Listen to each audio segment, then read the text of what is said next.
மேட்டூர் அணையின் நீர்வரத்து 1,00,000 கன அடியை தாண்டியிருக்கிறது.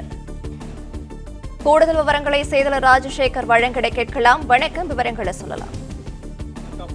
கர்நாடக மாநிலத்தில் பெய்து வரும் கனமழை காரணமாக அங்குள்ள கபினி மற்றும் கிருஷ்ணராஜசாகர் அணைகளிலிருந்து வெள்ள நீர் வெளியேற்றப்பட்டு வருகிறது. இதனால் காவிரியில் வெள்ளப்பெருக்கு ஏற்பட்டு சற்று முன்பு மேட்டூர் அணைக்கு வரக்கூடிய நீரின் அளவு வினாடிக்கு 1,00,1227 கன அடியாக அதிகரித்துள்ளது. இதனால் மேட்டூர் அணையின் நீர்மட்டம் இன்று காலை முதல் மாலை வரை 1 அடி அளவிற்கு உயர்ந்துள்ளது. தற்போது மேட்டூர் அணையின் நீர்மட்டம் 118.37 அடியாக உயர்ந்திருக்கிறது. அணையிலிருந்து வினாடிக்கு 50,000 கன அடி வீதம் தண்ணீர் வெளியேற்றப்பட்டு வருகிறது.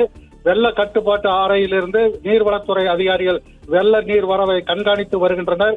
காவிரி கரையோர மக்கள் பாதுகாப்பான இடங்களுக்கு செல்லும்படி ஏற்கனவே எச்சரிக்கப்பட்டுள்ளனர்.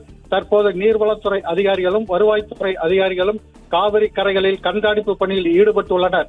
பிளே ஸ்டோர் மற்றும் ஆப் ஸ்டோரில் இருந்து பாலிமர் செயலியை QR கோடு மூலம் பதிவிறக்கம் செய்யுங்கள். செய்திகளை உடனுக்குடன் பெறுங்கள்.